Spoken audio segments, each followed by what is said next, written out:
बोलो श्री गुरु महाराज की जय। बोलो नगरी निवासी भगवान की जय। बोलो स्वामी ब्रह्मानंद महाराज की जय।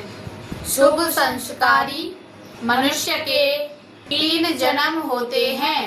पहला जन्म माता पिता के द्वारा होता है, उसे शरीर का जन्म कहते हैं, क्योंकि माता पिता उसकी सपोर्ट करते हैं, पालते पोसते हैं, तो वह शरीर का जन्म है।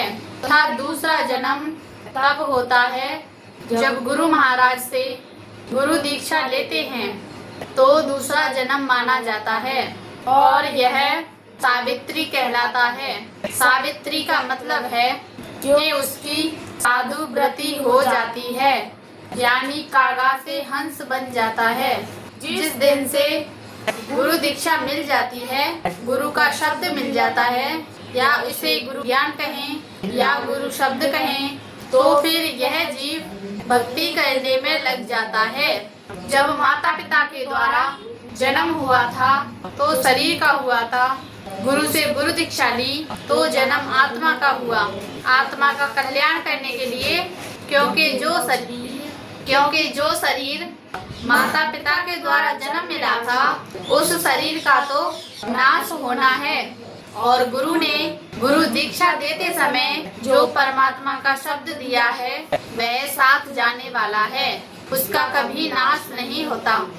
तथा तीसरा जन्म यथार्थ कहलाता है। यथार्थ माने सत्य, यानी जब सुरती भजन के माध्यम से माया के बॉर्डर को पार कर देती है, तो वह अपने आप में विलय हो जाती है, यानी प्रकाश में मिल जाती है। आत्मा का जो प्रकाश हो रहा है, तब वह आप ही आप हो जाता है, यानी ब्रह्म हो जाता है। परम प्रभु अपने ही पुरपायो, अपने अंदर ही ब्रह्म की खोज कर लेता है, तो वह यथार्थ सत्य है। यह तीसरा जन्म है।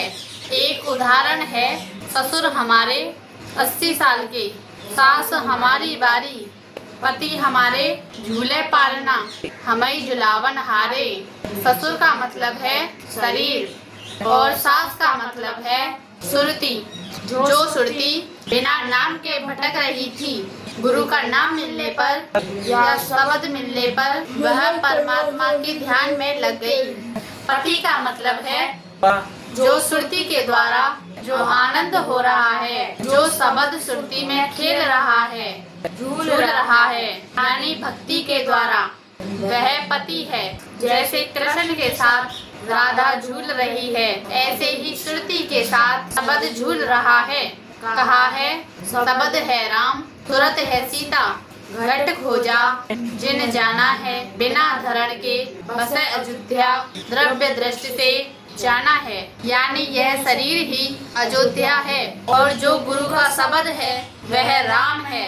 इस भक्ति के बिना जीत का कल्याण नहीं होता। कहा है गुरु बिन ज्ञान, ज्ञान बिन भक्ति, भक्ति बिन कल्याण नहीं, श्रद्धा और विश्वास बिना कोई तेरा कल्याण नहीं। संत गुरु नानक जी कहते हैं, जिन मनुष्यों के पास गुरु का नाम नहीं है, परमात्मा की भक्ति नहीं है, उनको ऐसे समझो मरी हुई लाश, यानी मुर्दा, वह मुर्दा के समान है। इसीलिए गुरु भक्ति करनी चाहिए। एक लड़की की शादी होकर आई, उसका पूरा परिवार गुरुमुख था और ससुराल वाले कोई भी गुरुमुख नहीं था, तो वह लड़की ससुराल में पहुंच गई। एक दिन एक महात्मा जी उसके घर आटा मांगने आए, तो वह लड़की कहने लगी कि महात्मा जी कितने साल के हो। महात्मा जी 60 वर्ष के थे, लेकिन अपने आप को 5 साल का बता रहे थे। तो लड़की ने कहा महात्मा जी को ज्ञान है। तब फिर महात्मा जी ने पूछा कि बेटा तुम्हारी उम्र कितनी है? तो लड़की ने बताया मेरी उम्र 10 साल की है, जबकि लड़की की उम्र 25 साल थी। फिर महात्मा जी ने पूछा आपके ससुर की उम्र कितनी है? कि उनका जन्म ही नहीं हुआ। फिर कहा आपकी सास की उम्र कितनी है? कि अभी वह 2 साल की हैं। फिर कहा आपके पत्नी की उम्र कितनी है? फिर कहा आपके पति की उम्र कितनी है?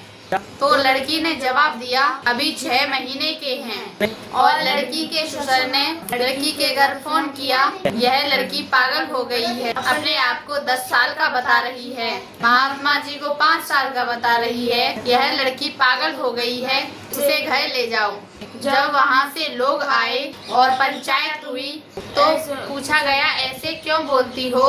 तो महात्मा जी ने कहा, ये सही बोल रही है, क्योंकि मैं 60 वर्ष का हूँ, जब से मैंने गुरु दीक्षा ली है, संन्यास लिया है, जब से मुझे 5 वर्ष हुई है, वह मेरा नया जन्म था, इसीलिए मैं 5 साल का हूँ। फिर लड़की से पूछा, तुम 10 साल की कैसे हो? तो लड़की ने कहा कि मुझे गुरु दीक्षा लेते हुए 10 वर्ष हो गई, इसीलिए मैं 10 वर्ष की हूँ। वैसे मेरी उम्र 25 साल है। सास ससुर तो निगुरा थे, उन्होंने कोई गुरु नहीं बनाया था, इसीलिए उसने कहा कि इनका तो जन्म ही नहीं हुआ। कहा, पति 6 महीने के क्यों बताए? फिर कहा कि पति 6 महीने के कैसे हुए कि इनको गुरु दीक्षा लेते हुए 6 महीने हुए हैं। तो ससुराल वाले सभी चकित रह गए कि हमें तो होश ही नहीं है, यह लड़की तो ज्ञान व्यान है, ये तो अपनी आत्मा का कल्याण कर लेगी, हम तो बिना नाम के मरी लाश की तरह जीवन जी रहे हैं, तो यह जीवन व्यर्थ जा रहा है। जैसे किसी से मोटरसाइकिल मांगी कि भैया हमें बाजार जाने के लिए साधन दे दो, और मोटरसाइकिल घर पर ले आए और उससे कुछ सौदा लेकर नहीं आए, तो वह वैसी ही खड़ी रही। ऐसे ही परमात्मा ने शरीर दिया और इससे परमात्मा की भक्ति नहीं की, परमात्मा का धन नहीं ले जा रहे हो, तो यह शरीर बेअर्थ है। इसीलिए अपने गुरु भक्ति से अपने जीवन को सफल करें और व्यर्थ ना गवाएं। मन नाम सुमिर पछताएगा रे, मन नाम सुमिर पछताएगा। पापी जियरा लोभ करते हैं, आज काल उठ जाएगा रे, मन नाम सुमिर पछताएगा रे, मन नाम सुमिर पछताएगा। लालच लागे जन्म गवायो, माया भरम भुलायो, लालच लागे जन्म गवायो, माया भरम भुलायो। धन जौवन का गर्वन कीजे, कागज जो गल जाएगा, मन नाम सुमिर पछताएगा, मन नाम सुमिर पछताएगा। जब आए के यम केस पकड़ा दिन कछुन बस आएगा, सिमरन भजन दया नहीं कीनी, चौमुख चोटे खाएगा, मन नाम सुमिर पछताएगा, मन नाम सुमिर पछताएगा। धर्म राइयों लेखा मांगे, क्या मुख लेके जाएगा, धर्म राइयों लेखा मांगे, क्या मुख लेके जाएगा।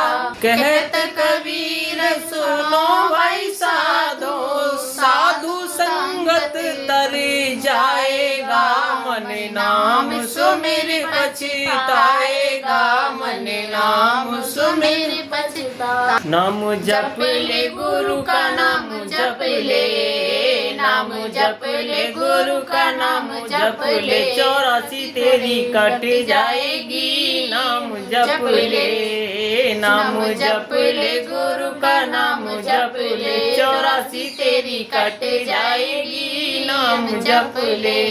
बेटे का गुमान न करना, हो हो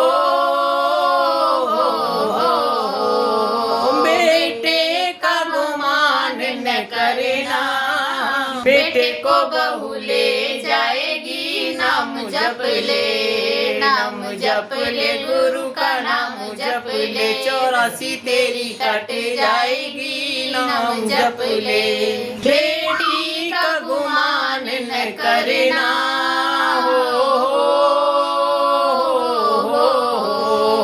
बेटी का गुमान करना।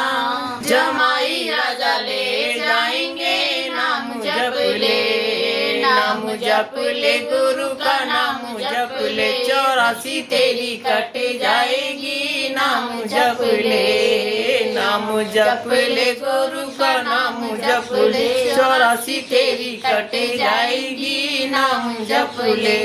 बोलो श्री गुरु महाराज